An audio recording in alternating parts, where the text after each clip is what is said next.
Deputy speaker की भूमिका को लेकर चल रही बहस में अब सुप्रीम कोर्ट में जो टिप्पणी आई है वो एक सख्त संदेश दे रही है। डेप्यूटी स्पीकर पर सुप्रीम कोर्ट की ये टिप्पणी ये कह रही है कि आप अपने ही मामले में जज कैसे बन गए।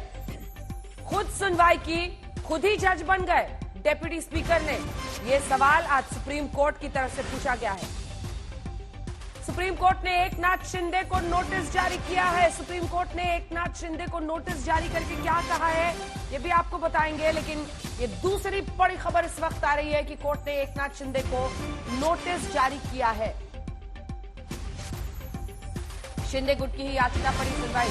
संजय, क्या कहा गया है नोटिस में? पुलिस को भी नोटिस है।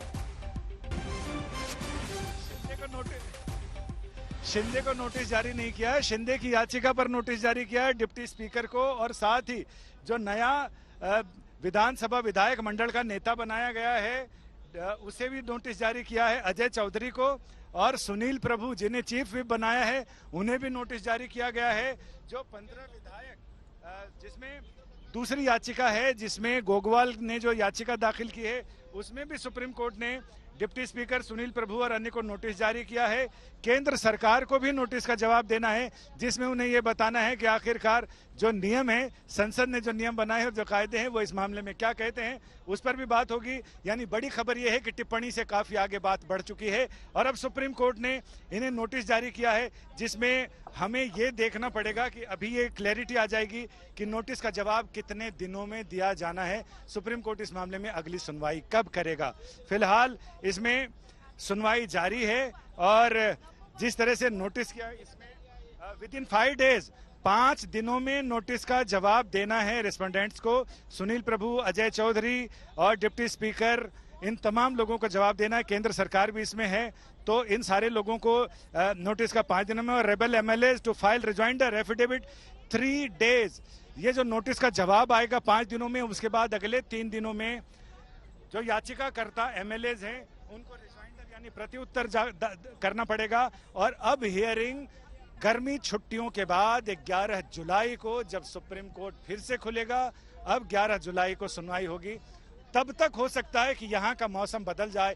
ये जो हमारी स्थिति शिवसेना के दोनों गुटों की तरह, आंखों में पसीना जा रहा है, नाक में पसीना जा रहा है, उमस से हालत खराब है, शायद हो सकता है उस समय बारिश आ जाए और उस समय हमें छतरी लेकर रिपोर्टिंग करनी पड़ सकती है। 11 जुलाई यानी अब से एक दूसरे के बाप बता रहे हैं और जनता बाप रे बाप कर रही है। आप यहाँ छतरी की बात कर रहे हैं, अभी महाराष्ट्र सरकार अधर में लटकी हुई है, वहां पर सोचिए क्या स्थिति बनी हुई है। बड़ी खबर इस वक्त की आपको बता रहे हैं क्योंकि डेप्यूटी स्पीकर को नोटिस जारी किया गया है ये कोर्ट की तरफ से। अब मामला इधर उधर का नहीं है और उसके बाद जब ये उसका जवाब देते हैं 5 दिन के, उसके बाद 3 दिन का डेडलाइन दिया गया है ये याचिकाकर्ताओं को यानी शिंदे गुट को कि आप उसका प्रत्युत्तर फौरन डालें। अब इसके मायने जरा समझाइए। कोर्ट ने आज ये नोटिस जारी करके क्या संदेश दिया है और अब ये क्या सब कुछ अधर में लटका रहेगा 11 जुलाई तक?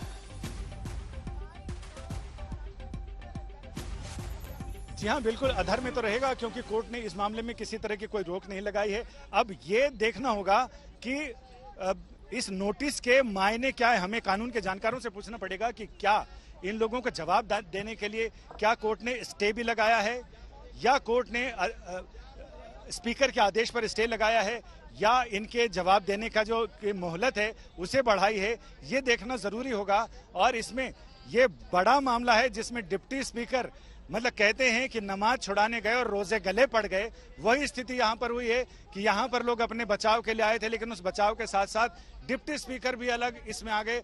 उन्हें कोर्ट को बताना पड़ेगा कि नोटिस किसने दिया, कब दिया, कैसे, किन किन लोगों के दस्तखत थे और किस प्रक्रिया के तहत, किस अधिकार के तहत डिप्टी स्पीकर ने अपने ही खिलाफ नोटिस का अपने आप निपटारा कर लिया और उसको डिस्पोज ऑफ कर दिया, रिजेक्ट कर दिया, खारिज कर दिया, उसके बारे में बताना पड़ेगा। और साथ ही केंद्र सरकार को और बाकी जो प्रतिवादी बनाए गए हैं, इसमें महाराष्ट्र सरकार है, स्पीकर है, उन सारे लोगों को नोटिस का जवाब देना पड़ेगा। 5 दिनों के अंदर कोर्ट याचिका में जो सवाल उठाए गए हैं, नोटिस का मतलब सिर्फ यही होता है, याचिका में जो सवाल उठाए गए हैं कोर्ट अपनी क्लैरिटी के लिए सामने वाले पक्ष से उसका जवाब मांगता है कि इन सवालों के जवाब आपके पास क्या हैं, किस अधिकार से आपने ये किया, जरा ये बता दीजिए। उसके बाद जो वो उत्तर देंगे याचिकाकर्ता फिर उस पर रिजॉइंडर फाइल करेंगे कि इसमें ये चीज गलत है, इसका ये है, ये अच्छा नहीं है, इसका लचर दलील है, इसमें वो सारी चीजें कमियां बताएंगे।